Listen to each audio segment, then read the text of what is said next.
السلام علیکم دوستو، کیسے ہو؟ امید ہے کہ آپ تمام حضرات خیریت سے ہوں گے۔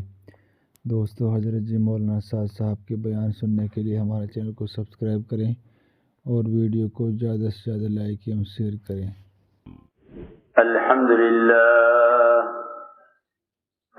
لله نحمده ونستعينه ونستغفره ونؤمن به ونتوكل عليه ونعوذ بالله من شرور أنفسنا ومن سيئات أعمالنا، من يهده الله فلا مضل له ومن يضلله فلا هادي له، ونشهد أن لا إله إلا الله وحده لا شريك له، ونشهد أن سيدنا ونبينا ومولانا محمدا عبده ورسوله، صلى الله تعالى عليه وعلى آله وصحبه وبارك وسلم تسليما كثيرا كثيرا.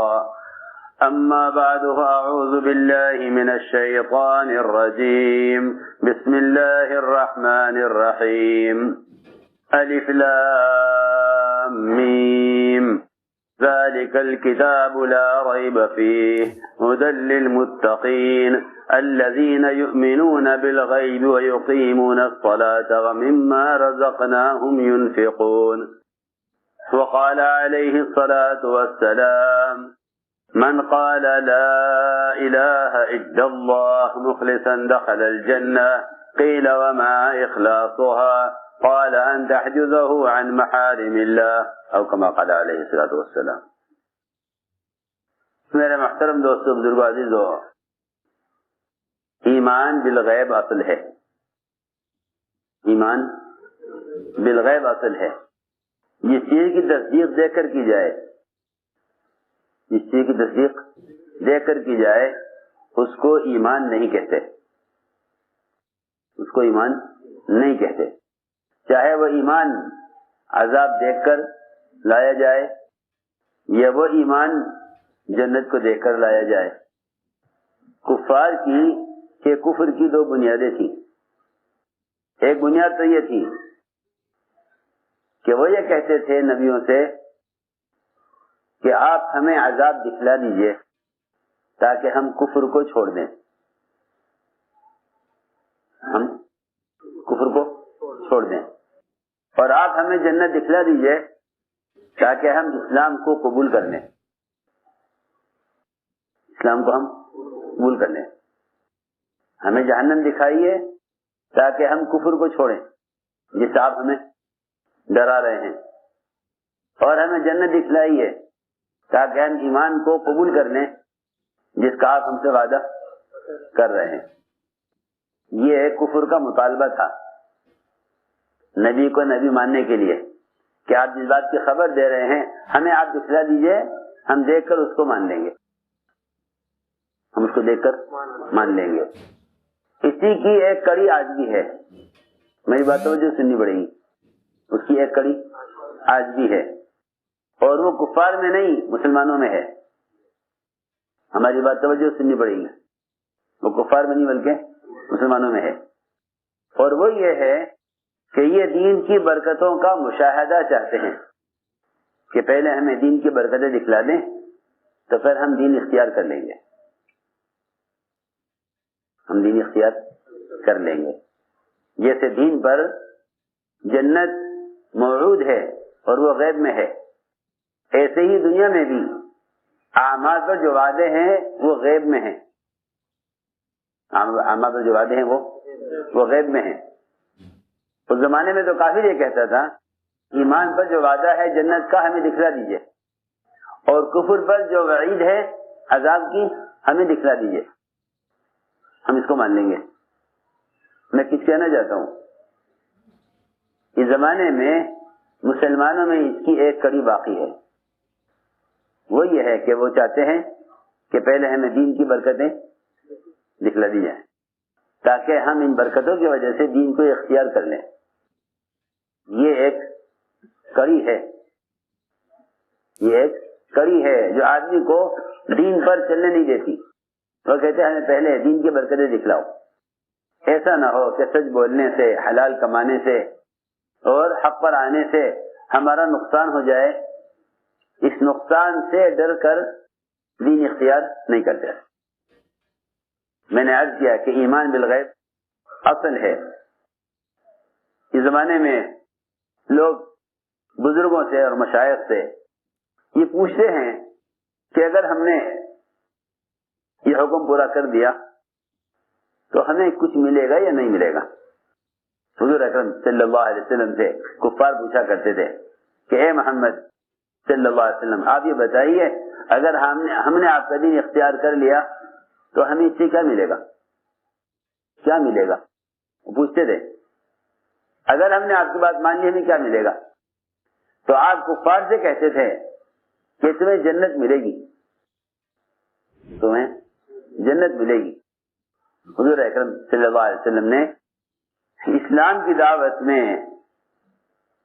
کی دعوت دینے میں غیروں کو بھی غیب کی خبریں بتلائی ہیں تاکہ یہ ایمان لائیں غیب کی بنیاد پر.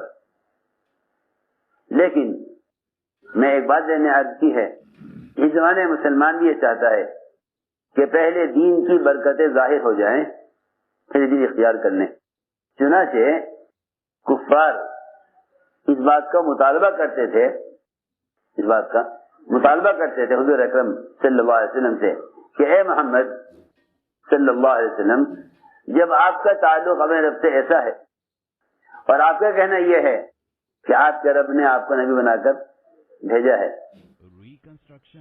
سنو اللہ اکبر, یہ کہیں کہ جو لوگ دین سے براہ راست کامیابی کا یقین نہیں کرتے وہ دینداروں سے دین کی برکتوں کا مطالبہ کرتے ہیں. وہ اللہ کے کسی امر کو, کسی حکم کو اللہ کا حکم ہونے کے اعتبار سے نہیں پورا کرتے. چنانچہ کفار آپ سے مطالبہ کرتے تھے کہ جب آپ کا اپنے رب سے یہ تعلق ہے اور آپ کے رب نے آپ کو نبی بنا کر بھیجا ہے تو ہمارا آپ اتنا کام کرا دیجئے کہ یہ مکہ مکرمہ سے ان پہاڑوں کو ہٹوا کر یہاں ملک شام کی طرح نرم زمین اور اس کے اندر ملک شام کی طرح باغات اور یہاں ملک شام کی طرح پانی کی نہریں جاری کرا دیجئے. آپ یہ کرا دیں گے تو ہم ایمان لے آئیں گے. میں نے ایک بات عرض کی تھی شروع میں کہ اس زمانے میں کفر کی ایک کڑی یہ مسلمانوں میں ہے, سیدھی بات مسلمانوں میں ہے کہ پہلے دین کی برکتیں ظاہر ہو جائیں پھر ہم دین اختیار کر لیں. وہ برکتیں ہر زمانے کے کفار نے انبیاء علیہ السلام سے ان کا مطالبہ کیا ہے. عیسیٰ علیہ السلام سے کہا تھا کہ آپ اللہ سے کہیے کہ آسمان سے تیار کھانے ہمارے لیے اترنے لگے تاکہ ہمارے دل تجارت سے, زراعت سے, کمانے کی مشکلات سے ہمارے دل فارغ ہو جائیں, بس پھر ہم دعوت عبادت میں لگ جائیں گے. اس لیے کھانے کمانے کی مشغولی اور اس کا فکر ختم ہو جائے گا تو سارا ہمارا فکر اللہ کی عبادت میں, اللہ کی اطاعت میں اور دین کے تقاضوں میں لگ جائے گا. سنو, یہ مطالبہ کیا عیسیٰ علیہ السلام سے. عیسیٰ علیہ السلام نے قوم کا یہ مطالبہ اللہ کے سامنے پیش کر دیا. انزل علینا مائدۃ من السماء, دعا کی اسی بات پر اللہ سے کہ اے اللہ تو یہ قوم چاہتی ہے کہ تو تیار کھانے ان کے لیے آسمان سے اتار دے. اور یہ بھی کہا انہوں نے کہ ہم سمجھ لیں گے کہ واقعی آپ کا تعلق اللہ سے ایسا ہے کہ ہم جو کہیں وہ آپ اللہ سے ہمیں کرا دیتے ہیں. اگر آپ ایسا کر دیں گے تو پھر ہم آپ کا دین اختیار کر لیں گے. اللہ سے دعا کی عیسیٰ علیہ السلام نے. اللہ تعالی نے آسمان سے تیار کھانے اتارنے کا وعدہ کر لیا. فرمایا انی منزلها علیکم, لیکن یہ سن لو کہ اگر ان تیار کھانوں کے اترنے کے بعد تم نے اللہ کے کسی حکم کا انکار کیا اور تم ایمان نہ لائے تو پھر تمہیں عذاب وہ دیا جائے گا جو تمام جہانوں میں سے کسی کو نہیں دیا گیا. پھر عذاب بھی ایسا آئے گا انی اعذبہ عذابا لا اعذب احد من العالمین، کہ ایسا عذاب دوں گا کہ ایسا عذاب میں نے کسی کو نہیں دیا ہوگا. اگر اس مطالبے کے بعد بھی تم اسلام پر اور ایمان پر نہ آئے. تو میں نے عرض کیا کہ اس زمانے میں مسلمان دین کے بارے میں بھی مشاہدے کے اعتبار سے قدم اٹھانا چاہتا ہے. مشاہدے کے اعتبار سے قدم اٹھانا چاہتا ہے، مشاہدے کے اعتبار سے قدم اٹھانا چاہتا ہے. اور اللہ رب العزت قدم اٹھانا چاہتے ہیں غیب کی بنیاد پر. اس لیے کہ میں نے عرض کیا کہ ایمان بالغیب اصل ہے. نبی کی بات کی تصدیق کرنا نبی کے اعتماد پر، نبی کی بات کی تصدیق کرنا نبی کے اعتماد پر، نبی کی بات کی تصدیق کرنا نبی کے اعتماد پر، بس اس کو ایمان بالغیب کہتے ہیں. اس لیے آپ دیکھیں گے کہ حضور اکرم صلی اللہ علیہ وسلم کی لائی ہوئی خبریں، وہ حالات، ماحول کے بالکل خلاف ہوں گی، بالکل خلاف. ایسے موقع پر وعدے کیے گئے جہاں ظاہری اعتبار سے ان وعدوں کے پورا ہونے کے اسباب بالکل نہیں ہیں. ان وعدوں کے پورا ہونے کے اسباب بالکل نہیں ہیں. ایسے موقع پر وعدے کیے گئے جہاں ان وعدوں کے پورا ہونے کے اسباب بالکل نہیں ہیں. معلوم ہو گیا کہ اللہ تعالی سے کسی اچھی حالت میں ان حالات کے اعتبار سے امید کرنا نہیں ہے، بلکہ حالات جیسے بھی ہوں اللہ تعالی سے امید صرف نبی کی خبر اور اللہ کے وعدے کی بنیاد پر کی جائے گی. دیکھو یہ سمجھنے کی بات ہے، کیونکہ جب اچھے حالات میں وعدے کیے جاتے تھے تو منافقین بھی کہتے تھے کہ ہاں ایسا ہو جائے گا، ایسا ہو سکتا ہے، کیونکہ حالات بتا رہے ہیں کہ ایسا ہو سکتا ہے. اللہ کی شان، اللہ تعالیٰ نے کفر کو الگ اور نفاق کو الگ اور ایمان کو الگ، ان تینوں کو چھانٹنے کے لیے وعدے ایسے حالات میں کیے جب حالات انتہائی خراب تھے، تاکہ یہ دیکھ لیا جائے کس کے دل میں شک ہے، کس کے دل میں انکار ہے، کس کے دل میں ایمان ہے. اس لیے کہ 3 قسم کے لوگ ہیں، کفار، منافقین، مومنین. کفار، منافقین، مومنین، 3 قسم کے لوگ ہیں. ان تینوں جماعتوں کو الگ الگ چھانٹنے کے لیے اللہ رب العزت کی حکمت یہ ہے کہ وہ وعدے برے حالات میں کرتے ہیں. حدیبیہ میں منافقین شریک نہیں ہوئے. انہیں معلوم تھا کہ ان کو وہاں سے واپس کیا جائے گا اور یہ عمرہ نہیں کر سکیں گے. حالات ایسے نہیں ہیں کہ مکے کے کفار ان کا استقبال کریں. چنانچہ حدیبیہ میں منافقین نہیں آئے.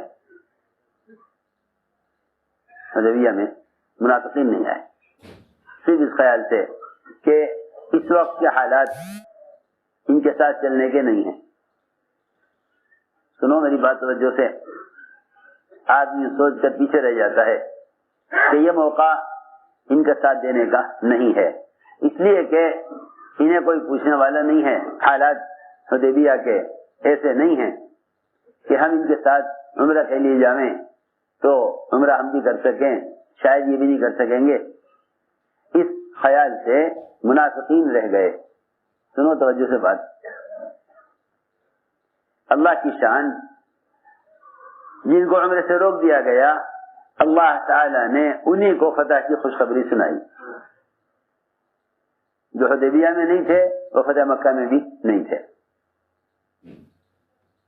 ہماری بات توجہ چاہتی ہے. جو حدیبیہ میں نہیں ہو فتح مکہ میں بھی نہیں. فتوحات کی ساری برکتوں سے محروم وہ لوگ جن کے دل میں اس بات کا شک تھا کہ یہ موقع نکلنے کا نہیں ہے.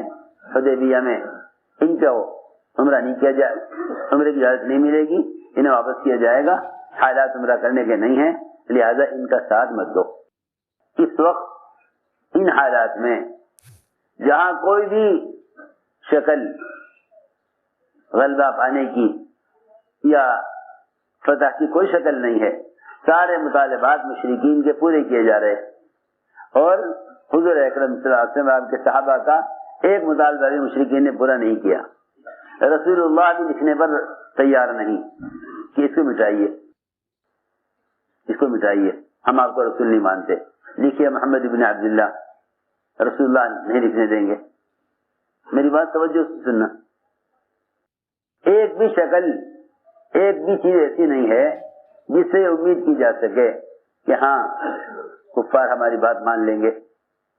سارے مطالبات ان کے پورے ہو گئے، ایمان والوں کو مطالبہ پورا نہیں ہوا، کوئی مطالبہ پورا نہیں ہوا۔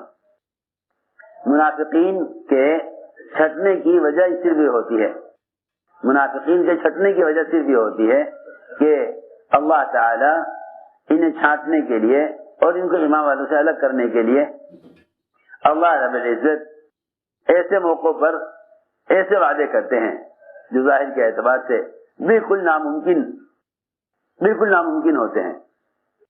چنانچہ میں نے عرض کیا کہ ایک تو حدیبیہ، دوسرے خندق میں بھی منافقین کی چھٹائی کرنی تھی، حالات خوف کے اور حالات سخت بھوک اور سردی کے، دشمن کی کثرت، صحابہ کی قلت، تعداد کی کمی، کسی بھی اعتبار سے یعنی فتح کا، غلبے کا کوئی امکان نہیں، مادی اعتبار سے بھی کمزور، تعداد کے اعتبار سے بھی تھوڑے، سردی نے الگ مارا ہوا۔ اللہ کی شان، جہاں کوئی شکل نہیں حفاظت کی، وہاں اللہ تعالی نے اور چٹان الگ اور پیش اندر رکاوٹ بن گئی، خندق میں چٹان اور رکاوٹ بن گئی۔ اللہ کی شان، اللہ تعالی نے اس موقع پر سب سے بڑی فتح کا وعدہ کیا کہ ہم نے قیصر کسریٰ کے محلات کو آپ کے لیے فتح کر دیا۔ سنو تو صحیح، کیوں؟ جہاں کھانے کا انتظام نہیں، سردی کا انتظام نہیں، دشمن سے حفاظت کا انتظام نہیں، اللہ تعالی نے ایسے موقع پر وعدہ بھی ایسا کیا کہ قیصر کسریٰ کے محلات آپ کے لیے فتح کر دیے گئے۔ جب آپ نے خبر سنائی تو منافقین اس خبر کو سنتے ہی الگ ہو گئے۔ سنو، لو جی، یہ کہتے ہیں کہ قیصر کسریٰ کے محلات فتح کیے جائیں گے۔ اگر دین کے ساتھ اللہ کا ایسا ہی وعدہ ہے تو اللہ انہیں کھانے کے لیے کیوں نہیں دیتے؟ اللہ انہیں کھانے کے لیے کیوں نہیں دیتے؟ کیونکہ منافقین کی بیماری یہ تھی کہ وہ ظاہری حالات کو دیکھ کر وعدوں کا یقین کرتے تھے، اور ایمان والے وہ تھے جو وعدوں کے یقین میں حکم کو دیکھتے تھے، حالات کو نہیں دیکھتے تھے۔ ایمان والے کیا دیکھتے تھے؟ حکم دیکھتے تھے، ایمان والے حکم دیکھتے تھے، اور منافقین حالات دیکھتے تھے۔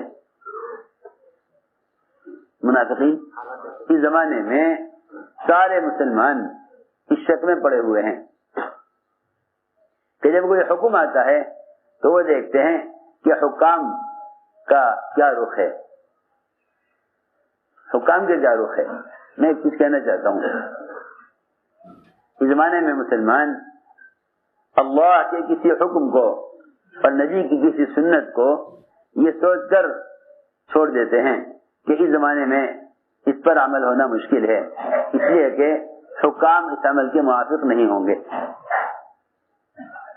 جب مسلمان ایک سنت کے بارے میں بھی یہ خیال کر لے گا کہ قانون اس سنت کی اجازت نہیں دے گا تو اللہ رب العزت اس ایک سنت کے بارے میں بھی اتنا سوچ لینے پر اللہ رب العزت اس ایک سنت کے بارے میں اتنا سوچ لینے پر اپنی غیبی مدد کو ہٹا لیں گے۔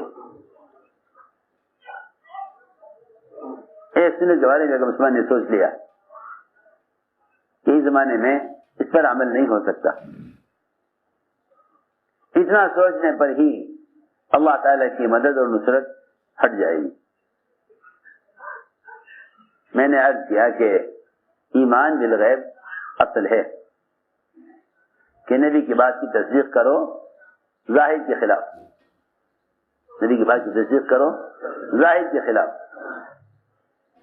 نبی کی بات کی تصدیق کرو ظاہر کے خلاف.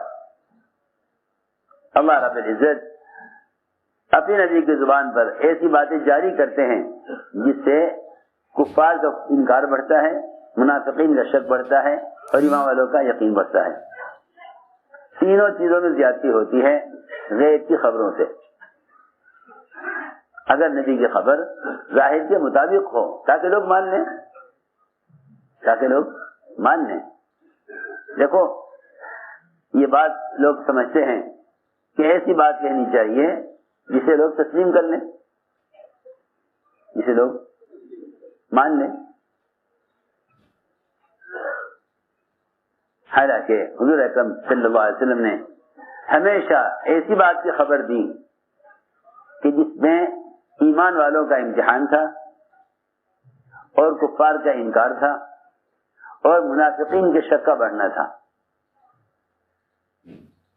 منافقین کے شک کا بڑھنا تھا.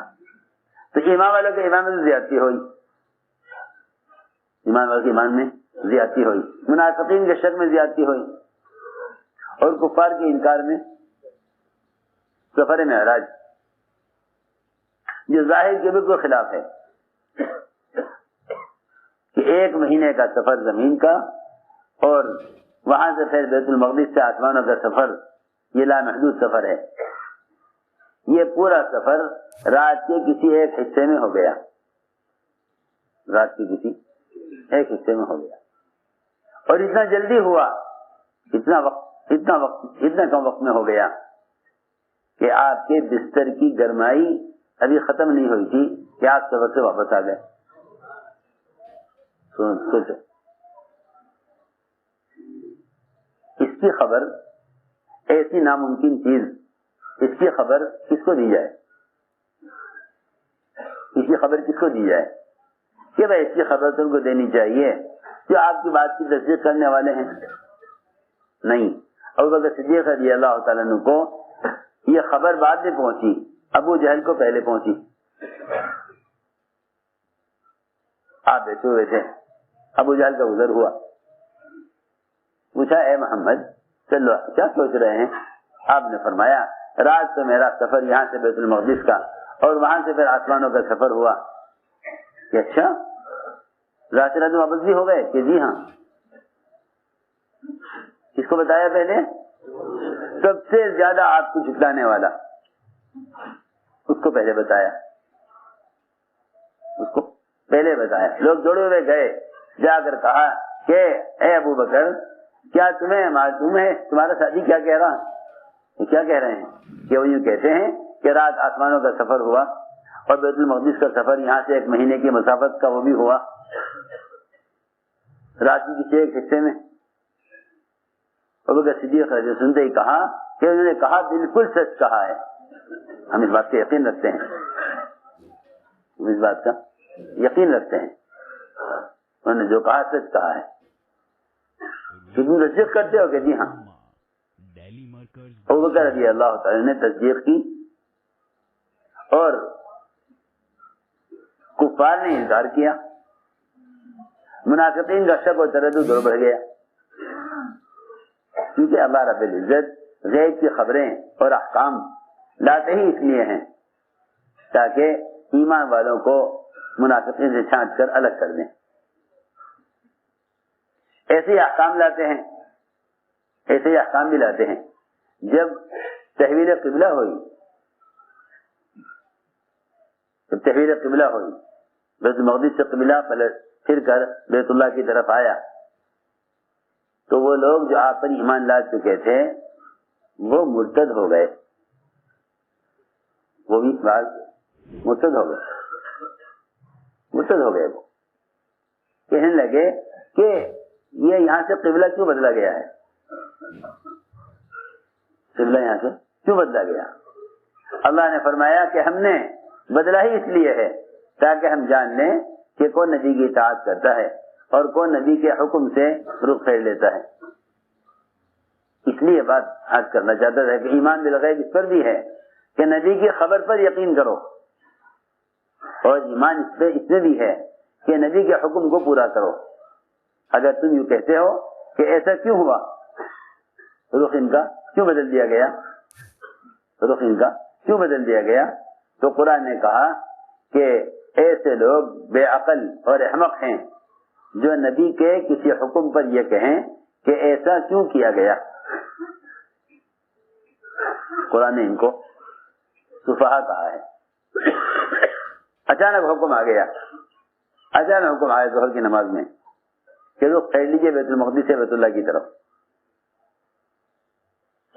تو قرآن نے کہا ہے کہ ہاں جب کوئی نیا حکم آئے گا، جب کوئی نیا حکم آئے گا تو احمق قسم کے لوگ کہیں گے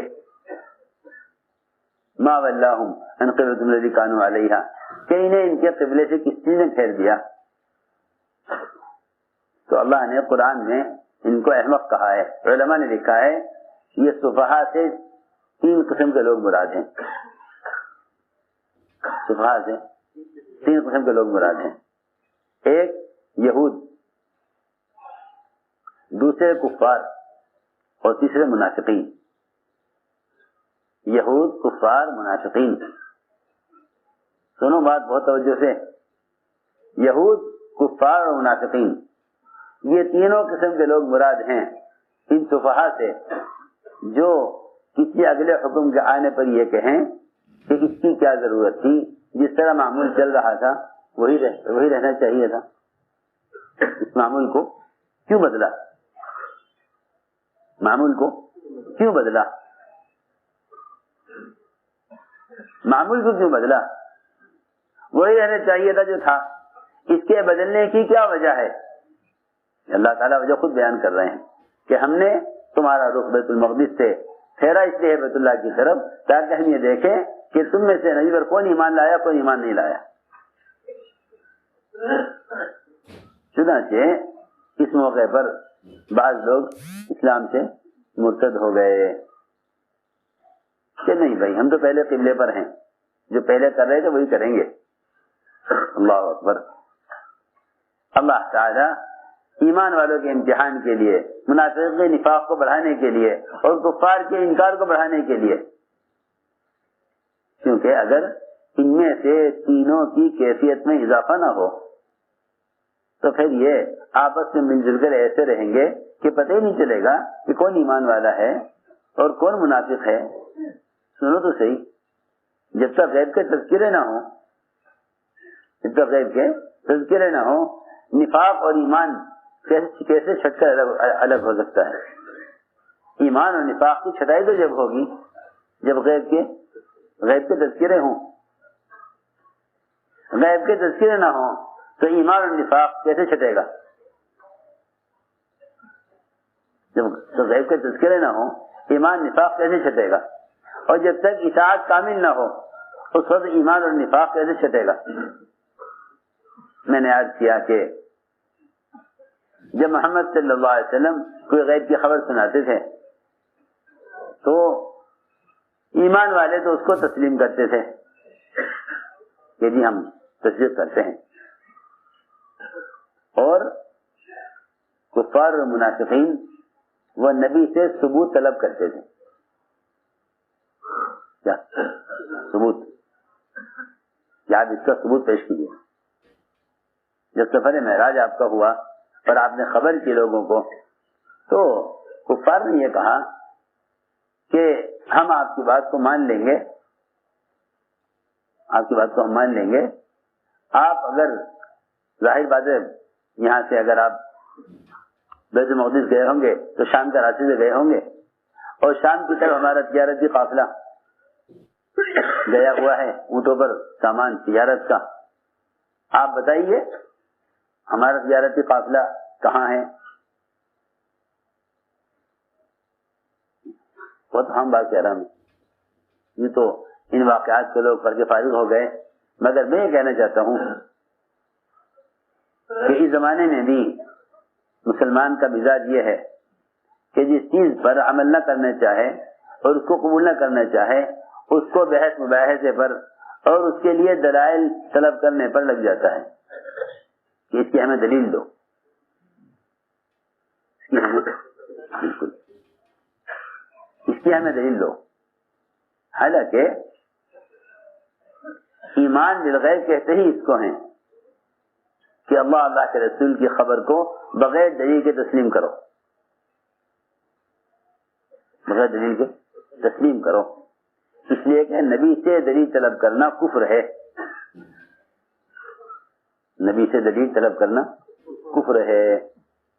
سنو دھیان سے بات، نبی سے دلیل طلب کرنا کفر ہے، کیونکہ دلیل وہ طلب کرتا ہے جس کے اندر انکار ہوتا ہے، جس کے اندر نہیں اس بات توجہ چاہتی ہے، جس کے دل میں انکار ہوگا وہ دلیل طلب کرے گا، جس کے دل میں قبول کرنا ہوگا وہ دلیل طلب نہیں کرے گا. جس کے دل میں انکار ہوگا وہ دلیل طلب کرے گا کہ دلیل لاؤ. کیا لاؤ؟ دلیل لاؤ.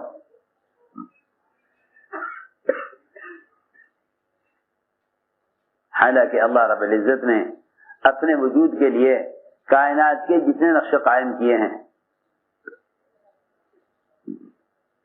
اگر اللہ تعالیٰ کسی بھی نبی کو نہ بھیجتے، انسانوں کو اللہ کا تعارف کرانے کے لیے اگر کسی نبی کو نہ بھیجتے، تب بھی اللہ تعالیٰ نے اپنی مصنوعات سے اپنا تعارف پورا کرا دیا اور انسان کو اتنی عقل دی ہے کہ وہ بنے ہوئے سے بنانے والے کو پہچانے. اللہ کا نبیوں کو بھیج دینا یہ تو اللہ تعالیٰ کا فضل ہے، اللہ کا یہ فضل ہے، اللہ کا فضل ہے کہ انبیاء علیہ السلام کو بھیج کر مزید تک ہمیں انسانوں کو غفلت سے نکالا. ورنہ اللہ تعالیٰ کا بنایا ہوا نظام، اس کو دیکھ کر اللہ تک پہنچنا یہ ہر انسان کے ذمہ خود فرض ہے کہ وہ بنے ہوئے سے بنانے والے کا تصور کرے. میں نے عرض کیا کہ نبی سے دلیل طلب کرنا یہ کفر کا مزاج تھا. انہوں نے کہا کہ بتائیے اگر آپ کا یہ سفر معراج کا ہوا ہے تو کیا آپ نے ہمارے تجارتی قافلے کو دیکھا؟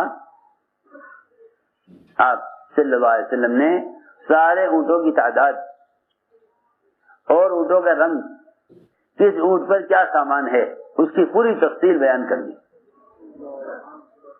اس کی پوری تفصیل بیان کر دی. نبی سے دلیل طلب کرتے ہو؟ آپ نے ساری تفصیل بیان کر دی. تمہارا قافلہ اس وقت فلاں جگہ پر ہے، وہ مقام بتا دیا، اور اتنے اونٹ ہیں، اس طرح اس اونٹ کا یہ رنگ ہے، اس اونٹ کا یہ رنگ ہے، اس اونٹ کا یہ رنگ ہے، اور اس اونٹ پر کیا سامان ہے، اس سارے سامان کی تفصیل بیان کر دی، کس کس اونٹ پر کیا کیا سامان ہے تجارت کا. تو سارا سن کر یہ ہے بات. جن کا مقدر میں ایمان ہوتا ہے وہ ایمان، وہ اول تو اس کا مطالبہ ہی نہیں کرتے اور بات کو تسلیم کر لیتے ہیں. جن کے دل میں ایمان نہیں ہوتا وہ نبی سے دلیل طلب کرتے ہیں، اور جب دلائل کے سامنے آ جاتے ہیں تو وہ ان دلائل کو سحر کہہ کر انکار کر دیتے ہیں. دلائل کو سحر، یہ تو جادو ہے، یہ تو جادو ہے. بس ان کے پاس اس کے علاوہ کوئی جواب نہیں ہوتا کہ یہ سحر ہے، جادو ہے، جس سے انہوں نے یہ غیب کی خبر بتلا دی، یہ سحر ہے. تو میرے دوستوں، بات کا خلاصہ یہ ہے کہ نبی کی بات کو تسلیم کرو نبی کے اعتماد پر. یہ ہے، اس کو ایمان بالغیب کہتے ہیں. نبی کی بات کی تصدیق کرو نبی کے اعتماد پر، اس کو ایمان بالغیب کہتے ہیں. حضور اکرم صلی اللہ علیہ وسلم نے اپنے صحابہ کا یہ امتحان دو چیزوں میں لیا، ایک ایمان میں اور ایک اطاعت اور احکام میں. ایک ایمان میں، دوسرے اطاعت اور احکام میں، دونوں میں آپ نے صحابہ کا امتحان لیا، ایک ایمان میں، دوسرے اطاعت اور احکام میں۔ پہلے تو امتحان لیا اپنے صحابہ کا کہ انہیں ہماری خبر پر کتنا یقین ہے۔ چنانچہ آپ صلی اللہ علیہ وسلم نے ایک دیہاتی سے گھوڑا خریدا، دیہاتی سے گھوڑا خریدا۔ یہ سارا قصہ صحابی کے ایمان کے امتحان کا ہے۔ دیہاتی سے گھوڑا خریدا، پوچھا کتنے کا ہے؟ کہ جی اتنے کا ہے۔ فرمایا ٹھیک ہے، آؤ ہم تمہیں اس کی قیمت دیں۔ آپ نے گھوڑا اس سے لے لیا، معاملہ ہو گیا، اب صرف قیمت دینا باقی ہے۔ وہ زبان دے چکا ہے کہ لے لو، آپ قیمت دینے کے لیے چلے،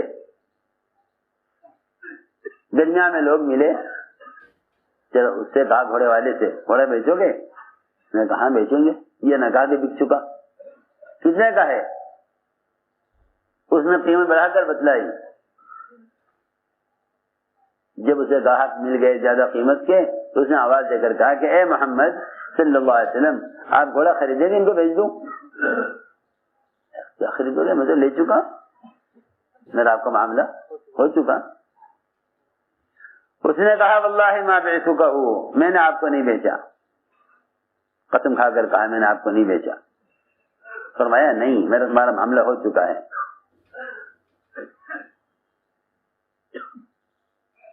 گھوڑے والے نے کہا ٹھیک ہے، اگر آپ کہتے ہیں معاملہ ہوا ہے تو گواہ لائیے۔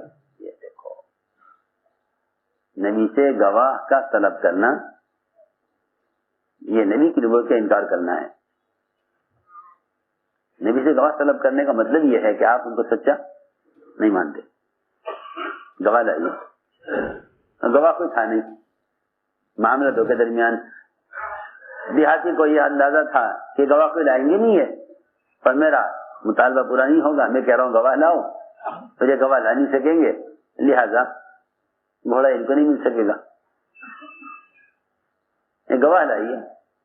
میں گواہ تو کوئی ہے نہیں، اور میں تم سے کہہ رہا ہوں کہ میں خرید چکا۔ وہ گواہ طلب کرتا تھا، آپ انکار کرتے تھے کہ گواہ کوئی نہیں ہے۔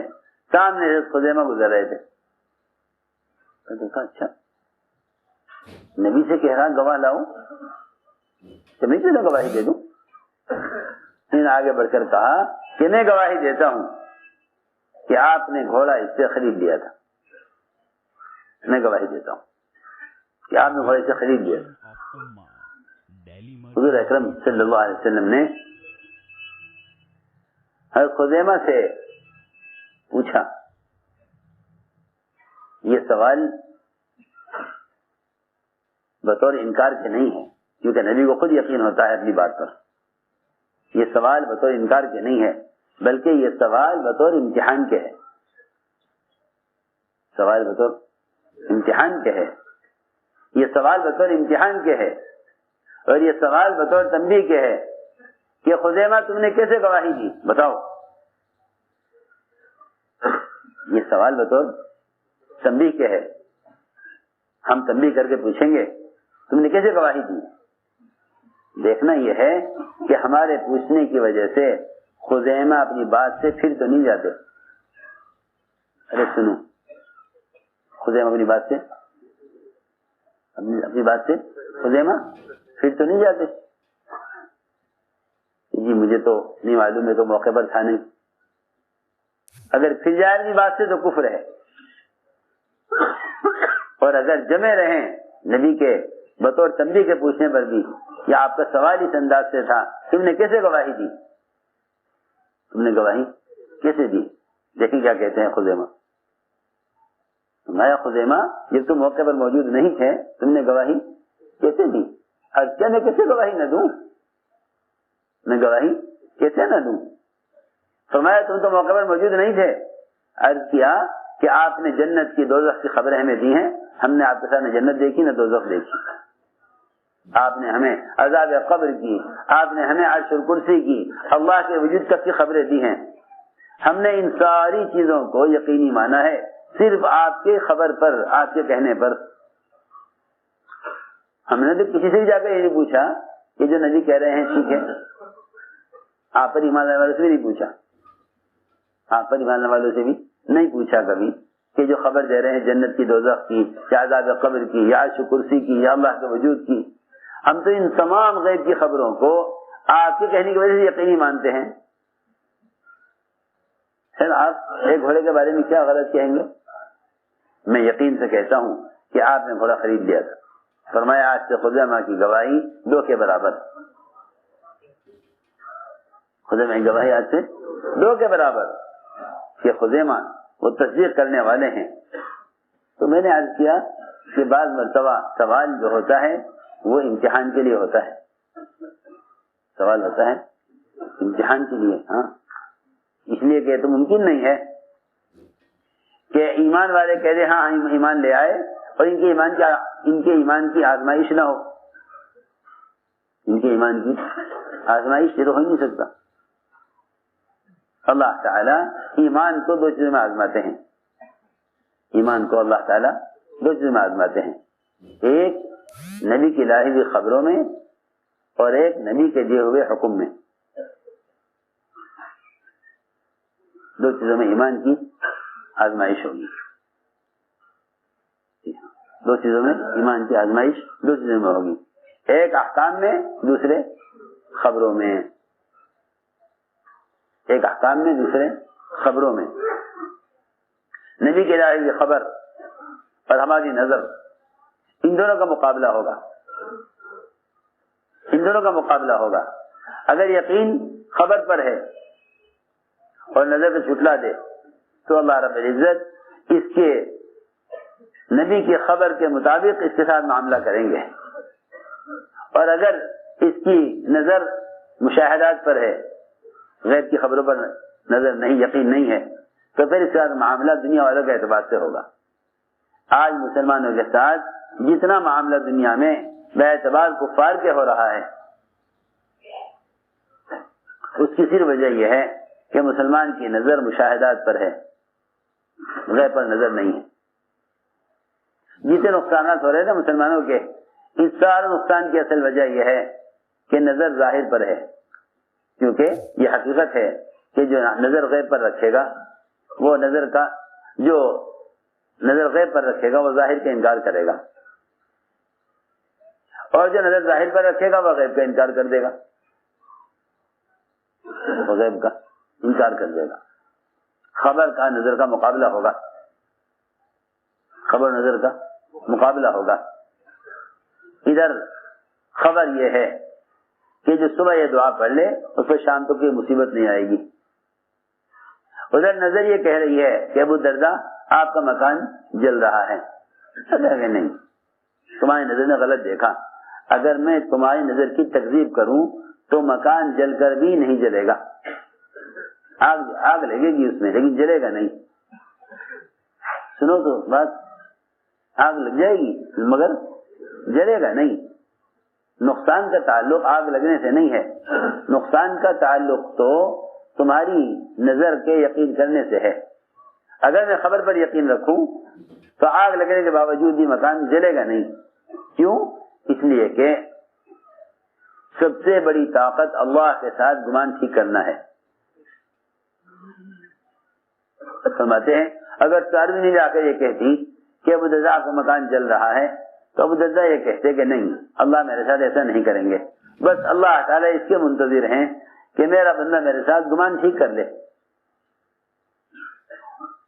گمان ٹھیک کر لے۔ ہم ظاہر کو دیکھ کر اللہ سے بدگمان فرماتے تھے کہ جتنے دنیا کے اندر ظاہری اسباب پھیلے ہوئے، ان اسباب نے اللہ سے بدگمان کر دیا، ان اسباب نے اللہ سے بدگمان کر دیا۔ مسلمان اللہ سے بدگمان ہو گیا ظاہر کو دیکھ کر، مسلمان اللہ سے بدگمان ہو گیا ظاہر کو دیکھ کر۔ تو میں نے عرض کیا کہ ایک طرف خبر ہے، ایک طرف نظر ہے۔ نظر کو جھٹلاؤ خبر کے مقابلے میں، نظر کو جھٹلاؤ خبر کے مقابلے میں کہ خبر یقینی ہے اور نظر غیر یقینی ہے. خبر یقینی ہے، نظر غیر یقینی ہے. یہی وجہ ہے کہ ابراہیم علیہ السلام نے حضرت جبرائیل کی مدد سے انکار کر دیا کہ میرا اللہ کے ساتھ گمان یہ ہے کہ اللہ رب العزت مجھے ضائع نہیں کریں گے. اللہ تعالی نے آگ کو اپنے امر سے ٹھنڈا کیا. اللہ نے آگ کو اپنے حکم سے ٹھنڈا کیا. اس لیے سمجھتے تھے کہ اللہ کی ذات عالی سے براہ راست فائدے اٹھانے کے لیے کائنات کا یقین نکلنا شرط ہے، کیونکہ کائنات میں جو کچھ ہے وہ بے اعتبار ظاہر اور نظر کے ہے، اور جو کچھ غیب میں ہے وہ اعتبار خبر اور یقین کے ہے. وہ اعتبار خبر اور یقین کے ہے. اس لیے میں نے عرض کیا کہ دو چیزوں میں اللہ تعالیٰ آزمائیں گے، ایک نبی کی لائی ہوئی خبروں میں اور ایک احکام میں، ایک احکام اور اطاعت میں. چنانچہ حضور اکرم صلی اللہ علیہ وسلم نے ایک ایسے صحابی جو اپنے والد سے بہت زیادہ محبت کرتے تھے اور سب سے زیادہ باپ کا خیال رکھنے والے اور ان کی خدمت اور ان کے ساتھ سیر کرنے والے تھے، ان کو بلایا. ان کو بلایا اور بلا کے فرمایا کہ جاؤ اپنے باپ کا سر کاٹ کر لاؤ.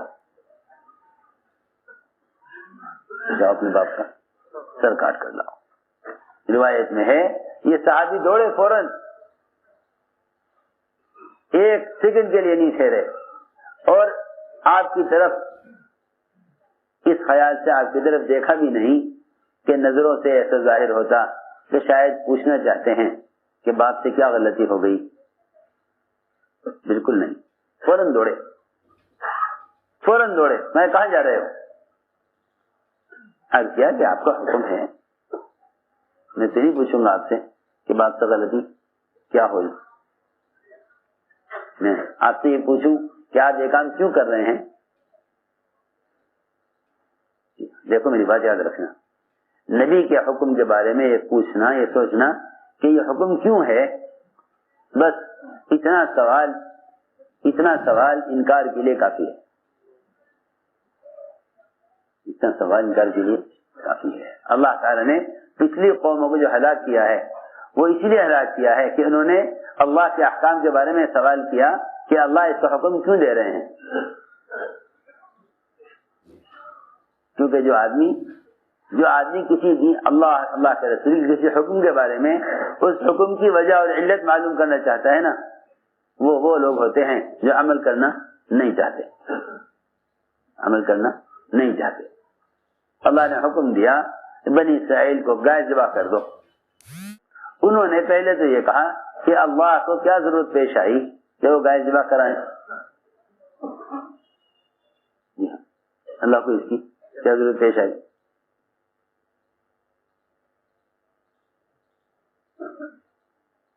کہ اللہ تعالیٰ کو کیا ضرورت پیش آئی؟ پھر کہا کہ نہیں اللہ کا حکم ہے کر دو. تو پوچھنے لگے کہ یہ کون سی گائے ہو، کیسی ہو، کیا ہو. پھر اللہ تعالیٰ نے جب یہ دیکھا کہ یہ سوال پر سوال کرتے ہیں، اللہ نے بھی ان کے لیے معاملے کو مشکل کر دیا. کہا وہ ایسی گائے ہونی چاہیے، اس کا رنگ ایسا ہونا چاہیے اور اس کے اوصاف اور اس کے شرائط ہونی چاہیے. جتنا سوال کرتے گئے اتنا کام مشکل ہوتا گیا. اس لیے فرمایا کہ نبی جب کوئی بات کہیں تو اس پر سوال نہ کھڑا کرو. آپ نے فرمایا تم پر حج فرض کر دیا گیا. تم پر حج فرض، سنو مثال دے رہا ہوں، تم پر حج فرض کر دیا گیا. ایک صحابی نے پوچھا کہ یا رسول اللہ ہر سال فرض ہے حج؟ آپ نے کوئی جواب نہیں دیا. دوبارہ پوچھا یا رسول اللہ ہر سال حج فرض ہے؟ کوئی جواب نہیں دیا. تیسری مرتبہ پوچھا انہوں نے کہ یا رسول اللہ میں سوال کر رہا ہوں کیا حج ہر سال فرض ہے؟ آپ نے کوئی جواب نہیں دیا. بلکہ پھر یہ فرمایا کہ پچھلی قومیں اسی لیے ہلاک ہوئیں کہ انہوں نے نبیوں سے سوالات شروع کر دیے. اگر کہہ دیتا ہاں تو ہر سال حج فرض ہو جاتا. آپ نے کوئی جواب نہیں دیا. اس لیے فرمایا کہ حکم کو جس طرح کہا جائے پورا کر دو, اس میں علتیں پیدا نہ کرو. میں نے عرض کیا کہ حضور اکرم صلی اللہ علیہ وسلم نے ایسے آدمی کو پکڑا پورے مدینے میں جو اپنے باپ سے سب سے زیادہ محبت کرنے والے تھے. فرمایا جاؤ باپ کا سر کاٹ کر لاؤ. فوراً دوڑے. پوچھا نہیں آپ سے کہ آخر یہ حکم آپ کیوں دے رہے ہیں باپ سے؟ کیا میں حکم پورا کر دوں گا, مجھے اس سے انکار نہیں ہے, لیکن مجھے وجہ تو بتا دینا. وجہ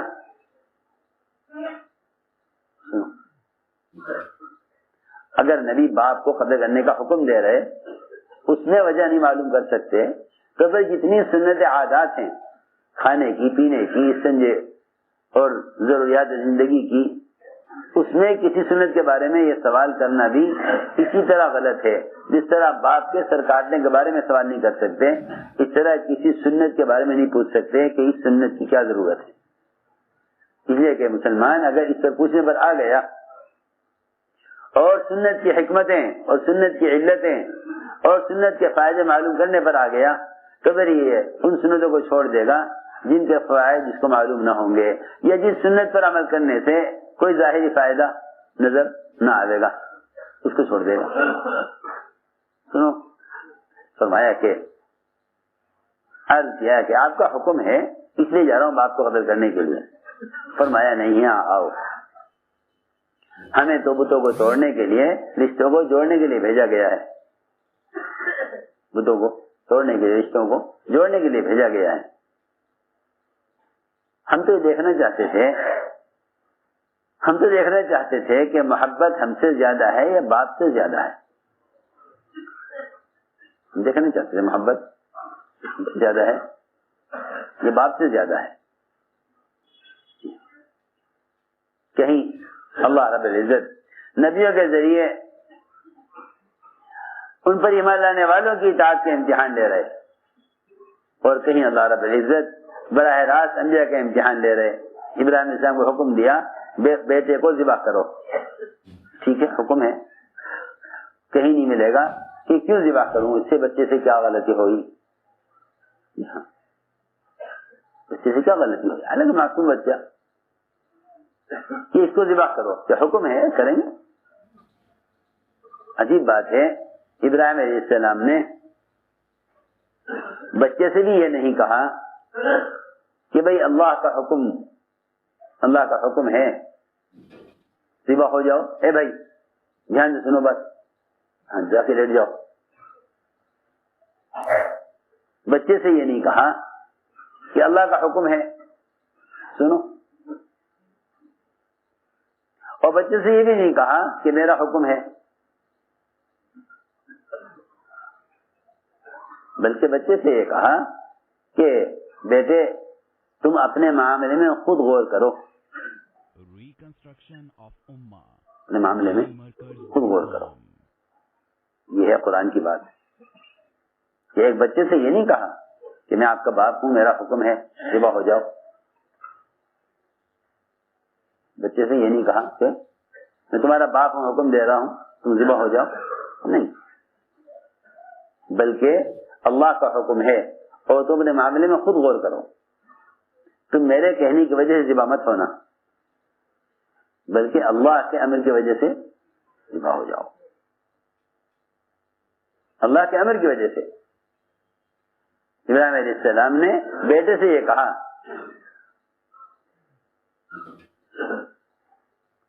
فانظر ماذا ترى, اپنے معاملے میں خود غور کرو, اپنے معاملے میں خود غور کرو. بیٹے نے جواب دیا افعل ما تؤمر, یہ نہیں کہا افعل ما تشاء. بیٹے نے باپ سے یہ نہیں کہا جیسا آپ کو دل چاہے ایسا کر لو. بیٹے نے باپ سے یہ نہیں کہا کہ آپ کا جیسے دل چاہے ایسا کر لو. یہ عجیب بات ہے. یہ نہیں کہا آپ کا جیسے دل چاہے ایسا کر لیں, آپ سمجھتے ہیں کہ ذبح کرنا مناسب ہے تو کر دیں, آپ چاہیں چھوڑنا چاہیں چھوڑ دیں, میں آپ کے تابع ہوں. نہیں, اس میں اپنے آپ کو بچے نے باپ کے تابع نہیں کیا. بلکہ یہ کہا افعل ما تؤمر، کہ جو اللہ کا حکم آپ کو دیا گیا ہے آپ اللہ کے حکم کو پورا کریں، آپ اللہ کے حکم کو پورا کریں۔ میں نے عرض کیا کہ اللہ رب العزت دو چیزوں میں آزماتے ہیں، ایک غیب کی ایمان بالغیب میں، اور دوسرا کیونکہ ایمان کا تقاضا اطاعت ہے تو اللہ کے رسول صلی اللہ علیہ وسلم ایمان لانے والوں کو اطاعت میں آزماتے ہیں۔ دو لائن کی آزمائش ہے، ایک آزمائش ایمان بالغیب میں، غیب کی خبروں میں، ایک آزمائش اطاعت میں، آزمائش اطاعت میں۔ چنانچہ حضور اکرم صلی اللہ علیہ وسلم نے اپنے صحابہ کے ایمان بالغیب کا امتحان لیا۔ حارث بن مالک سوئے ہوئے تھے مسجد میں، آپ ان کو حرکت دے کر اٹھایا، نیند سے اٹھے، فرمایا کیف اصبحت یا حارث، صبح کس حال میں کر رہے ہو؟ جواب دیا اصبحت مؤمنا حقا، میں صبح کر رہا ہوں ایمان کی حقیقت کے ساتھ۔ فرمایا، آپ نے فوراً فرمایا کہ تمہارے اس ایمان کی کیا دلیل ہے؟ عرض کیا کہ سب سے پہلی بات کہ میں نے دنیا سے رخ پھیر لیا ہے، دنیا سے رخ پھیر لیا ہے۔ میرے دوستو عزیزوں، ایمان کا سب سے پہلا تقاضا یہ ہے، اور ایمان کی پہلی علامت یہ ہے کہ مومن کے دل میں دنیا کی بے رغبتی ہو، مومن کے دل میں دنیا کی بے رغبتی ہو، اس لیے کہ اگر دنیا کی بے رغبتی نہیں ہے تو پھر آخرت کی رغبت نہیں ہو سکتی، دو رغبتیں دل میں جمع نہیں ہوتی، دو رغبتیں دل میں جمع نہیں ہو سکتی۔ انسان کی فطرت ہے یہ کہ دوست اور محبوب صرف ایک ہوتا ہے، کسی کا بھی دو بیویاں ہوں، دو دوست ہوں، کبھی بھی آپ دیکھیں گے کہ دو سے تعلق برابر کبھی نہیں ہو سکتا، اس لیے کہ محبت ایک ایسی چیز ہے جو تقسیم نہیں ہو سکتی، تقسیم نہیں ہو سکتی۔ یوں آدمی سب سے محبت کرے لیکن ہر ایک کا کوئی ایک اکیلا چاہنے والا ہوتا ہے، ہر ایک کا کوئی ایک اکیلا ہوتا ہے اس کو وہ چاہتا ہے۔ کبھی بھی محبت میں محبوب میں تعدد نہیں ہوتا، محبوب میں تعدد نہیں ہوتا، یہ پکی بات ہے۔ ایسا نہیں ہو سکتا کہ ہاں کسی دو سے محبت برابر ہو، برابر محبت نہیں ہو سکتی۔ طبیعت کا میلان کسی ایک طرف ہوتا ہے، طبیعت کا میلان کسی ایک طرف ہوتا ہے۔ یہ ممکن نہیں ہے کہ آدمی دنیا سے محبت کرے اور آخرت سے بھی، یہ ممکن نہیں ہے، یہ ممکن نہیں ہے۔ پہلی ایمان کی علامت یہ بیان کی انہوں نے کہ میں نے دنیا سے رخ پھیر لیا ہے، دنیا کی بے رغبتی، دنیا کی بے رغبتی ایسی بے رغبتی تھی، اللہ اکبر، جن صحابہ کو اللہ تعالی نے مال راضی ہو کر دیا ہے اور حلال راستے سے دیا ہے، وہ مالدار صحابہ بھی دنیا سے خوش نہیں گئے۔ وہ ہمیشہ یہ ڈرتے رہے کہ اللہ قیامت میں یہ نہ کہہ دیں کہ تمہیں تمہاری محنت کا بدلہ دنیا میں مل چکا ہے۔ یہاں تو آدمی حرام کما کر بھی سوچ رہا ہے کہ اللہ آخرت میں بھی دیں گے، یہاں تو حرام کما کر بھی سوچ رہا ہے کہ اللہ آخرت میں بھی دیں گے، اور وہاں حلال طریقے سے اللہ نے خود مال دیا، اللہ نے خود مال دیا، صحابہ کو ایسے راستے سے مال دیا ہے جہاں تصور و خیال بھی نہیں جا سکتا۔ ایک صحابی نے ایک قلعے کو فتح کیا، اس کے قلعے میں داخل ہوئے، جہاں بادشاہ بیٹھا کرتا تھا اس کے ایک طرف ایک بت کھڑا ہوا تھا، اس بت کی انگلی کا اشارہ زمین کی طرف تھا، اس بت کی انگلی کا اشارہ زمین کی طرف تھا۔ صحابی کے دل میں خیال یہ آیا کہ اس بت کا کے ہاتھ کا اشارہ اور انگلی کا اشارہ جو زمین کی طرف ہو رہا ہے، شاید اس بادشاہ نے اس بت کا اشارہ زمین کی طرف اس لیے کیا ہے کہ یہاں اندر کوئی بڑا دفینہ مال کا دبا ہوا ہے۔ صحابی کہتے ہیں مجھے کسی نے نہیں بتلایا، صرف اللہ کی طرف سے میرے دل میں یہ خیال ڈالا گیا کہ اس کا اشارہ زمین کی طرف ہو رہا، یہاں کوئی یقیناً مالیت یہاں دبی ہوئی ہے۔ فرماتے ہیں میں نے خود کھدائی کی، خود وہاں سے کھدائی کی، اور وہاں سے اندر سے اتنا مال نکلا، اتنا مال نکلا کہ اتنا مال کبھی دیکھا اور سوچا بھی نہیں تھا، اتنا سونا نکلا اندر سے۔ وہ سارا مال لے کر آئے، سارا مال لے کر آئے۔ حضرت نے فرمایا بے شک یہ مال تمہارا ہے، بے شک یہ مال تمہیں حاصل ہوا ہے، مگر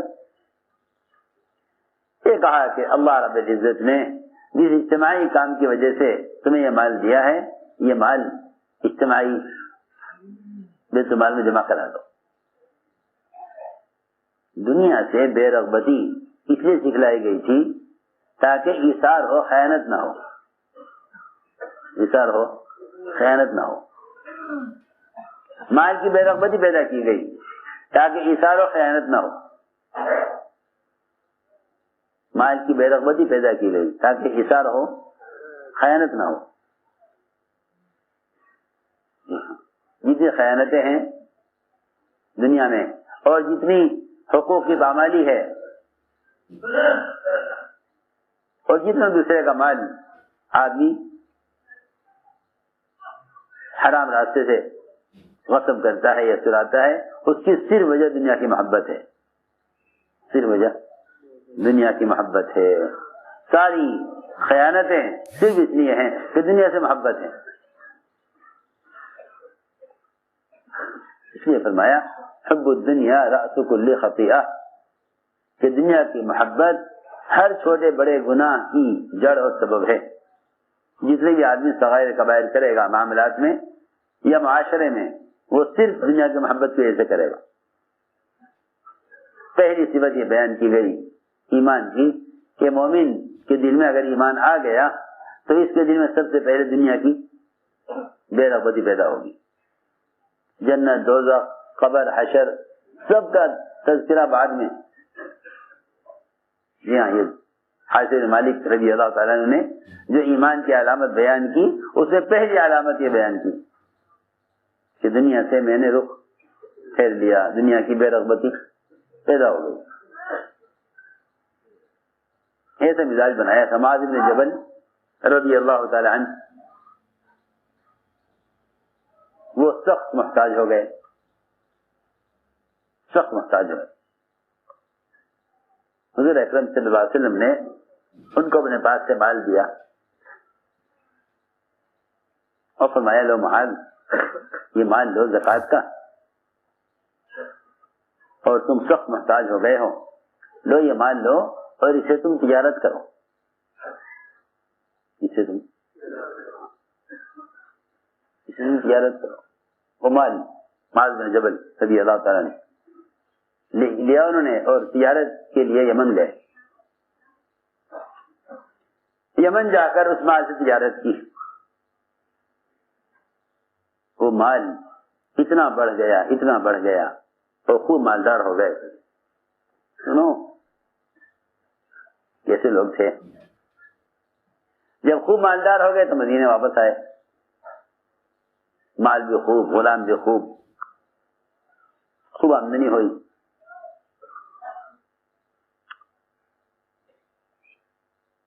حضرت عمر نے فرمایا اے معاذ، تمہارے حالات تو بڑے اچھے ہو گئے، تمہارا مال تو بہت بڑھ گیا، اور دیکھو تمہیں حضور اکرم نے مال اس وقت دیا تھا، اس وقت تمہارے حالات بہت فقر اور تنگی کے تھے، اب تمہیں مال مل گیا ہے، بس تم ایسا کرو کہ جو مال تمہیں اللہ کے رسول صلی اللہ علیہ وسلم نے دیا تھا وہ تم لے لو، اور جتنا نفع آیا ہے وہ سارا بیت المال میں جمع کرا دو۔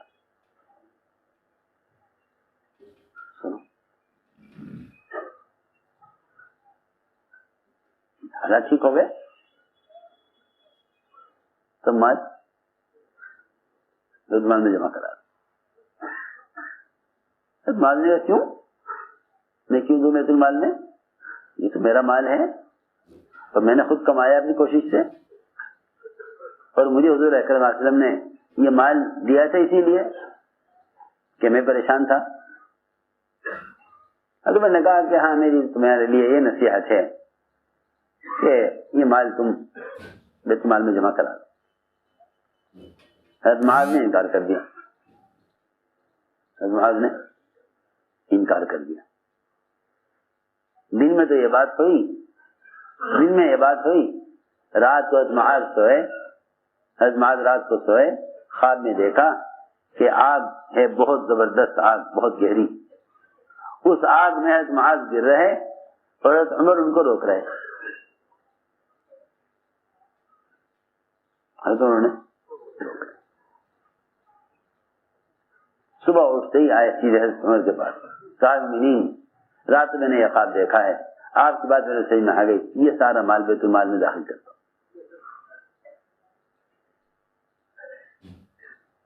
یہ سارا مال بیت المال میں داخل کرتا. میں نے عرض کیا کہ سب سے پہلے ایمان کی علامت یہ ہے کہ دنیا سے بے رغبتی پیدا ہو.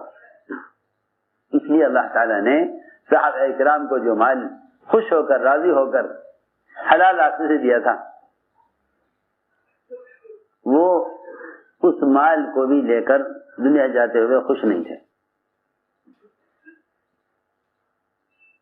عمرو بن العاص رضی اللہ تعالیٰ عنہ جب ان کو موت بہت قریب آیا تو دیوار کی طرف رخ کر لیا اور رونے لگے. لوگوں نے کہا کیوں رو رہے ہو؟ آج تو خوشی کا دن ہے, اللہ کے رسول سے ملاقات ہوگی, اور تم کیوں رو رہے ہو؟ تمہارے تو بڑے اچھے کارنامے ہیں, بڑی جن کی محنت کی ہے, بڑے کارنامے مجاہدے کر کے جا رہے ہو دنیا سے, تمہیں تو خوش ہونا چاہیے. روے تو وہ آدمی روے جس نے دنیا میں کوئی خیر کا کام نہ کیا ہو. آپ تو بہت کچھ کر کے جا رہے ہیں, آپ کیوں رو رہے؟ فرمایا کہ ہم پر 3 دور گزرے. ایک دور گزرا ہم پر کفر کا, دور گزرا ہم پر کفر کا, اسے مر جاتے تو سیدھے جہنم میں جاتے یقینی طور پر. پھر گزرا ہم پر دور اسلام کا, اور اسلام میں بھی فقر کا دور, فاقے کا, تنگی کا, اس میں مر جاتے تو یقینی جنت میں جاتے. اس کے بعد تو پھر بڑے بڑے ممالک ہمارے ہاتھوں فتح ہوئے اور مال آ گیا. اس مال کے آنے کے بعد اب خبر نہیں کہ ہمارا آخرت میں کیا ہوگا, آخرت میں ہمارا کیا ہوگا, اب خبر نہیں آخرت میں کیا ہوگا. تو میں نے عرض کیا کہ حضور اکرم صلی اللہ علیہ وسلم نے اپنے صحابہ کا, اپنے گھر والوں کا ذہن مال سے ہٹایا تھا. حضرت زینب اور حضرت عائشہ رضی اللہ عنہما, ان دونوں کے پاس حضرت عمر نے ان کا وظیفہ بھیجا. حضرت عائشہ نے جو کہلوایا کہ عمر سے جا کر کہو کہ مال کا تقسیم کرنا مردوں کا کام ہے, تاکہ وہ باہر چلنے پھریں, گھر ادھر ہر گھر میں مال پہنچائیں اور چل پھر کر لوگوں کے احوال کا تفقد کریں. ہمیں تو اللہ معاف فرمائے, یہی نہ خبر ہوتی کہ میرے پڑوسی کے درمیان ایک دیوار ہے, میرے پڑوسی کے کیا حالات ہیں, پڑوسی کے کیا حالات ہیں. ہر آدمی جانوروں کی طرح اپنے حال میں اتنا مست ہے. یہ کہ جانور کا مزاج ہے, یہ جانور کا مزاج ہے کہ جانور جو خود شکار کرتا ہے وہ شکار اس کی حاجت ضرورت سے کتنا بھی زائد ہو, لیکن وہ دوسرے کو اس میں شریک نہیں ہونے دیتا, دوسرے کو شریک نہیں ہونے دیتا. یہ جنگل کے جانوروں کا مزاج ہے یہ کہ جو حملہ کر کے خود شکار کرے گا وہ کسی دوسرے کو اس میں شریک نہیں ہونے دے گا. حالانکہ اسے وہ جانتا ہوگا کہ یہ میری ضرورت سے زائد ہے. اسی لیے صحابہ کرام کا مذہب یہ تھا, بعض صحابہ کا, کہ جو چیز ضرورت سے زائد ہے وہ اپنا حق نہیں ہے, وہ اپنا حق نہیں ہے. میں نے عرض کیا کہ عمر رضی اللہ تعالیٰ عنہ لوگ احوال کا تفقد کرتے تھے، کسی گھر سے اچانک کھانا منگوا لیا کرتے اس گھر کا حال معلوم کرنے کے لیے کہ تربیت کی ضرورت ہے یا مدد کی ضرورت ہے. کھانا دے کر اندازہ کرتے کہ ضرورت تربیت کی ہے یا مدد کی ہے. کھانا اگر معیار سے بڑھا ہوا ہے تو فرماتے تھے کہ تربیت کی ضرورت ہے، اور اگر کھانا معیار سے گھٹا ہوا ہے تو مدد کی ضرورت ہے. اچانک کسی گھر سے کھانا منگوا لیا کرتے، فلاں گھر سے کھانا لاؤ، دیکھیں کہ ان کے گھر کا کھانے کا معمول کیا ہے. تو میں نے عرض کیا کہ یہاں تو برابر کے گھر کا حال معلوم نہیں، لیکن عمر رضی اللہ تعالیٰ عنہ ہر گھر کا حال معلوم کرتے تھے، ہر گھر کا حال معلوم کرتے تھے. روزانہ جو جانور ذبح ہوتا تھا اس جانور کا سب سے بہترین گوشت چھٹ کر سب سے پہلے ازواج مطہرات کے گھر میں جاتا تھا، کہ حضور اکرم صلی اللہ علیہ وسلم کے اہل بیت کا خیال سب زیادہ کرتے تھے. پہلے سب سے عمدہ گوشت چھٹ کر وہاں جاتا، اس کے بعد دوسرے درجے کا گوشت وہ انصار مہاجرین کے گھروں میں بھیجا جاتا تھا. اور اونٹ کے گوشت میں جو سب سے ردی گوشت ہوتا تھا، سب سے سخت اور گھٹیا گوشت ہوتا تھا، وہ گوشت حضرت عمر کے دسترخوان پر آتا تھا.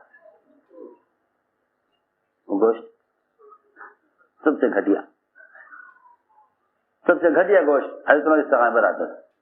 عمر رضی اللہ تعالیٰ عنہ کیا ایک مہمان آ گیا، حضرت عمر کے یہاں ایک مہمان آ گیا، ہلاؤ غافل، سر کیا ہلا رہے، سیدھے ہو کے بیٹھو. حضرت عمر کے یہاں ایک مہمان آ گیا. حضرت عمر نے کہا کھانا کھا لو ہمارے ساتھ. کہتے ہیں کہ میں حضرت عمر کے ساتھ کھانے میں بیٹھ تو گیا، وہ جو گوشت جلدی کھا کے نگل رہے تھے، میں نے اسی گوشت کی ایک بوٹی اپنے منہ میں رکھی اور میں اس کو چباتا رہا، لیکن وہ اتنی سخت تھی کہ وہ نہ مجھ سے چب سکی نہ حلق سے اتر سکی. میں سوچتا رہا کہ عمر ذرا ادھر ادھر کو دیکھیں تو میں اس بوٹی کو کہیں چھپا دوں منہ سے نکال کر. ذرا سا عمر نے توجہ ہٹی کہ میں نے جلدی سے وہ گوشت کی بوٹی منہ میں سے نکالی اور پلیٹ کے نیچے چھپا دی. حضرت عمر نے دیکھ لیا، دیکھ کر فرمایا کہ کیا بات ہے، تم سے یہ گوشت کیوں نہیں کھایا گیا؟ اتنا سخت گوشت ہے اور اتنا گھٹیا گوشت آپ کے دسترخوان پر ہے کہ ہم اس کو نہ چبا سکتے ہیں نہ نگل سکتے ہیں. حضرت عمر نے فرمایا کہ ہاں، عمر کے دسترخوان پر سب سے گھٹیا گوشت لایا جاتا ہے تاکہ عمدہ گوشت ازواج مطہرات اور انصار مہاجرین کو پہنچے. پھر نبیذ لائی گئی. وہ حضرت عمر رضی اللہ تعالیٰ نے 3 سانس میں سارا گلاس پی لیا.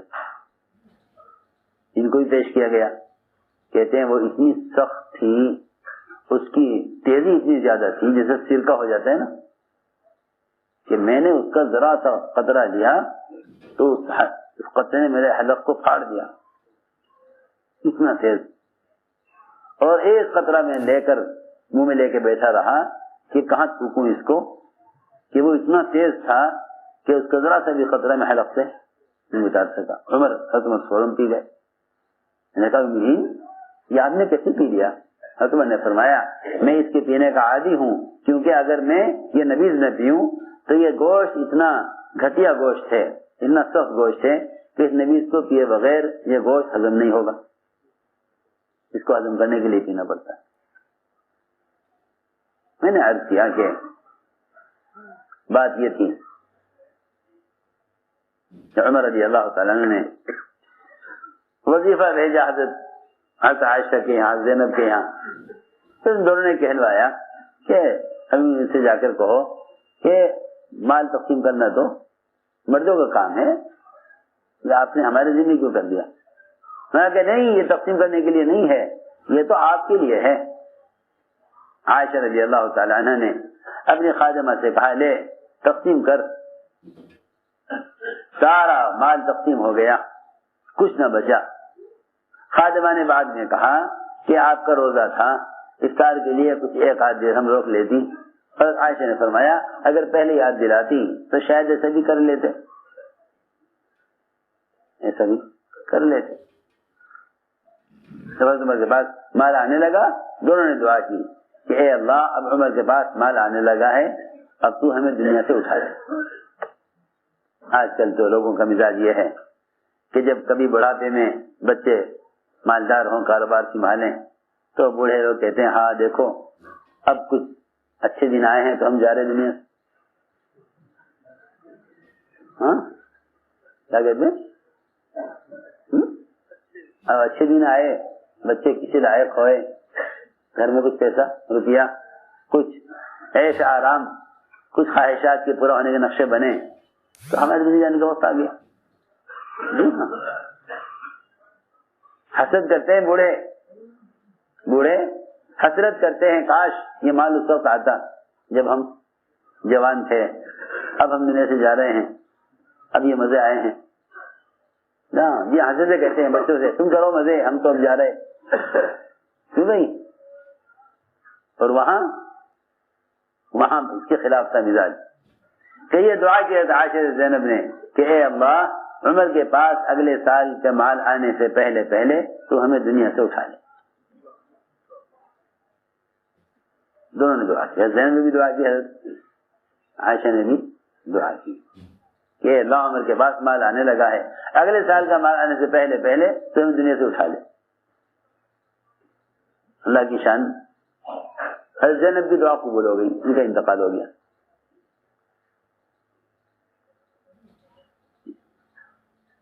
کیونکہ جس چیز سے اللہ بندے کو بچانا چاہتا ہے بندہ خود بھی اس چیز سے بچنا چاہتا ہے.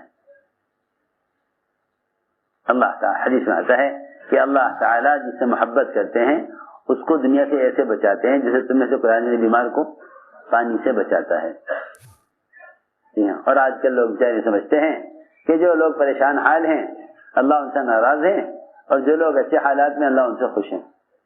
جی ہاں، یہی وجہ ہے کہ لوگوں نے اچھے لوگوں کے اچھے یعنی باحیثیت لوگوں کے طریقے اختیار کر لیے باحیثیت بننے کے لیے. جی ہاں، تو میں نے عرض کیا کہ سب سے بنیادی بات پہلی ہے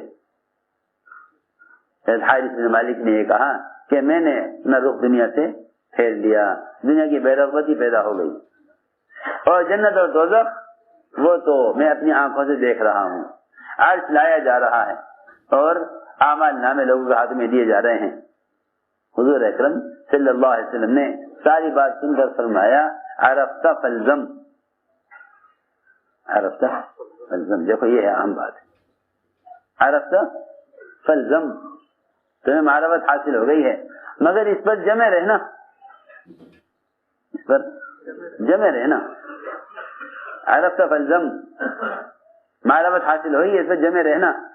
یہ نہ فرمایا کہ ایمان سے تم فارغ ہو گئے ہو اب تم عمل کرتے رہو. فرمایا نہیں، ایمان اتنا جلدی نکل جاتا ہے مومن کے اندر سے جتنا جلدی پہنے ہوئے کپڑے کو اتار دیا جاتا ہے یا بھگوڑا اونٹ اپنی رسی سے نکل کر غائب ہو جاتا ہے، اس سے زیادہ جلدی ایمان مومن کے اندر سے نکل جاتا ہے. فرمایا عرفت فالزم، معرفت حاصل ہو گئی ہے مگر اس پر جمع رہنا.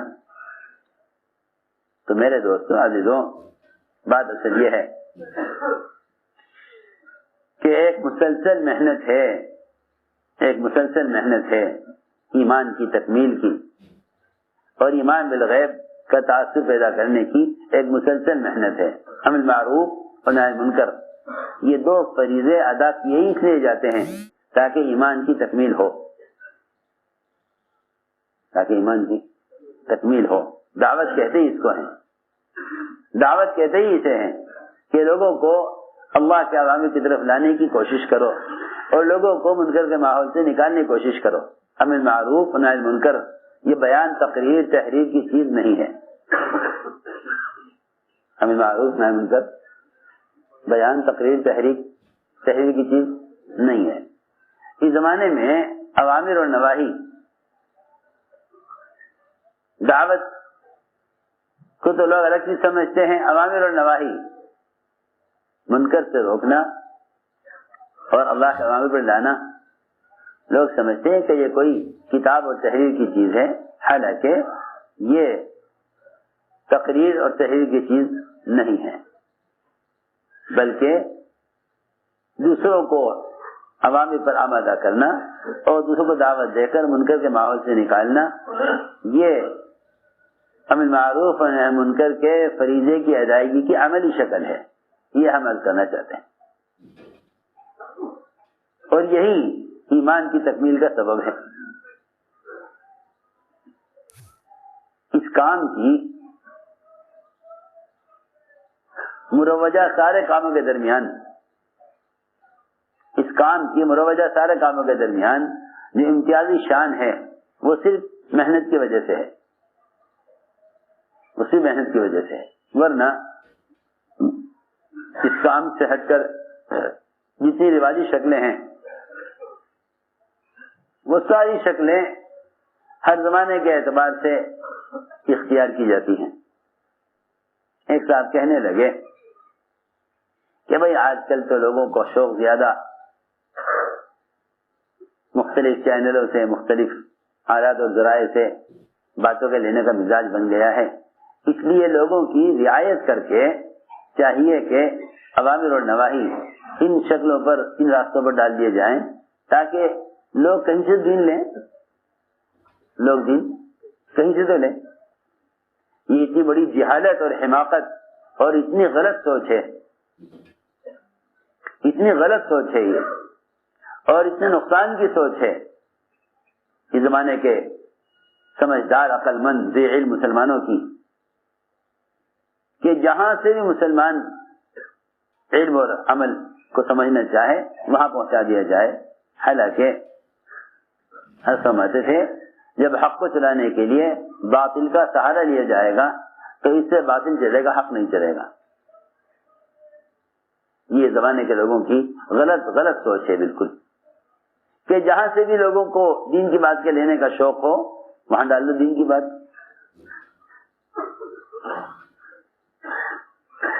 حالانکہ بہت توجہ سے بات سننے کی ہے، نماز اسلام کا رکن ہے، نماز اسلام کا رکن ہے، اس کے بغیر اسلام نہیں ہے۔ نماز اسلام کا رکن ہے، اس کے بغیر اسلام نہیں ہے،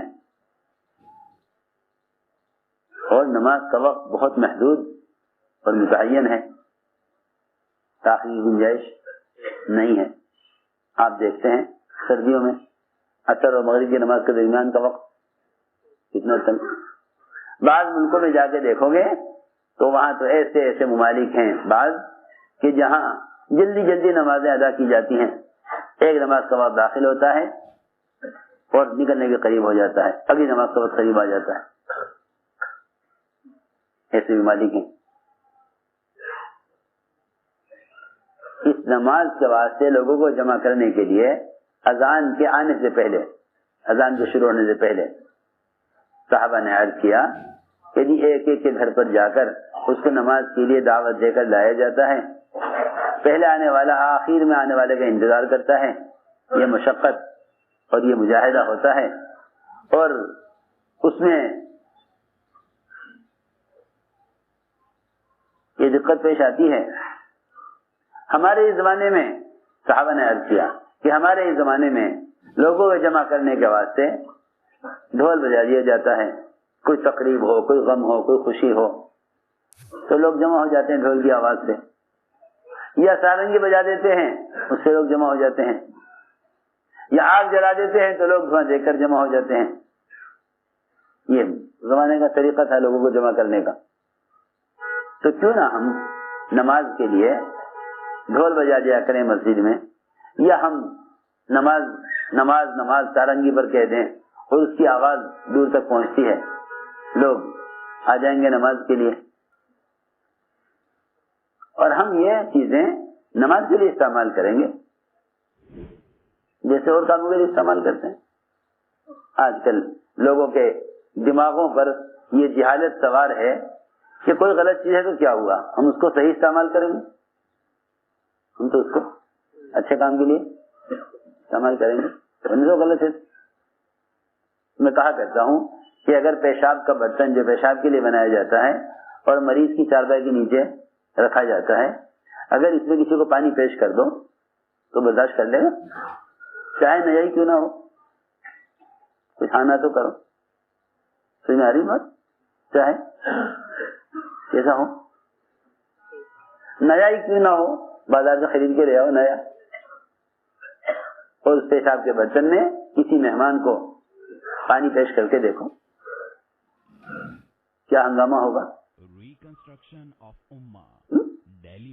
کیوں کہ بھائی یہ برتن کس کے لیے ہے؟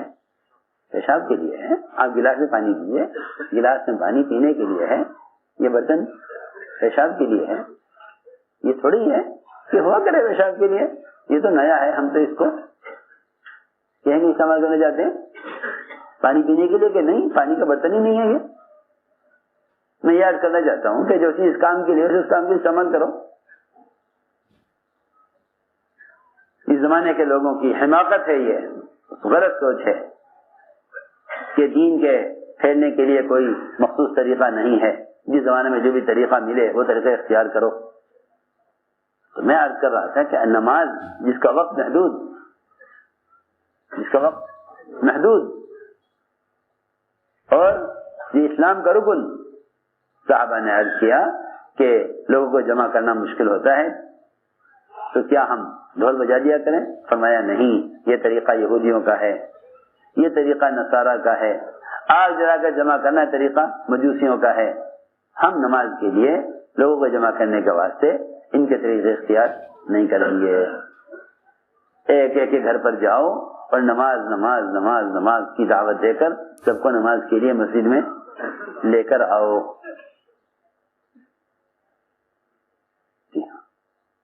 اس دعوت سے اس سنت کا احیاء مطلوب ہے۔ 3 موضوع ہیں صحابہ کے گشت کے، 3 موضوع ہیں صحابہ کے گشت کے: ایمان کے حلقوں پر جمع کرنا، نماز پر جمع کرنا اور تعلیم پر جمع کرنا۔ ان 3 کاموں کے لیے گشت ہوتا تھا۔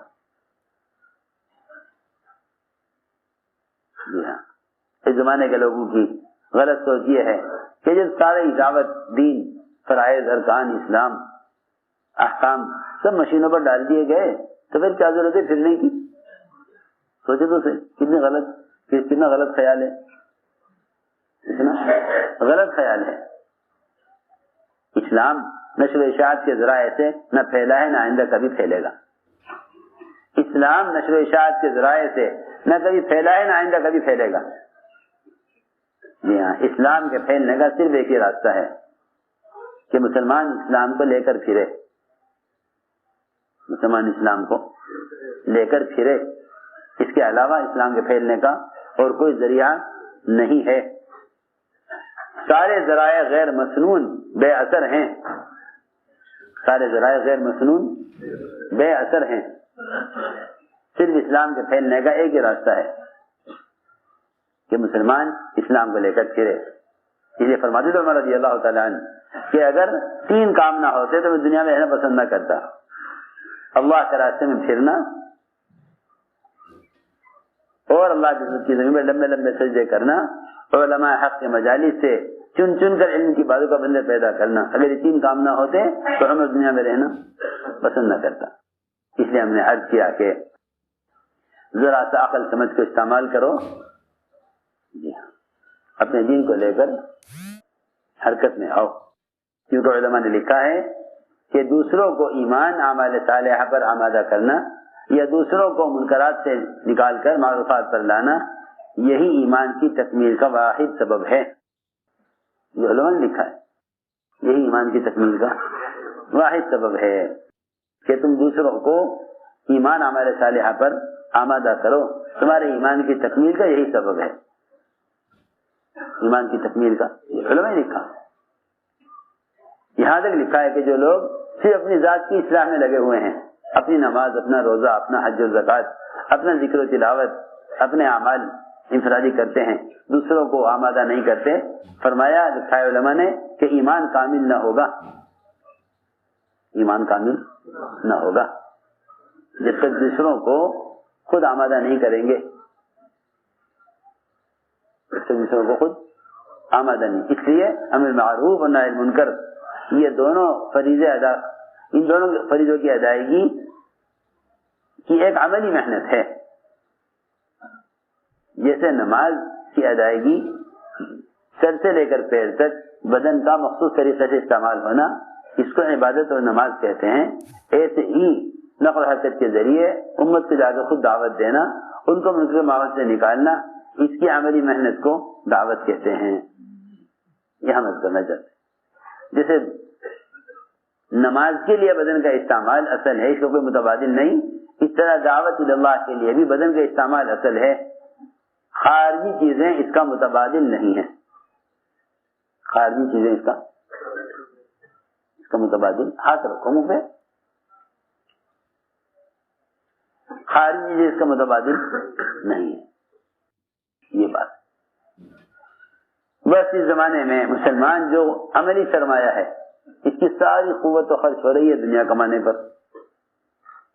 جی ہاں، اور تھوڑا سا کمایا ہوا مال وہ خرچ ہو رہا ہے دین کے نشر و اشاعت پر.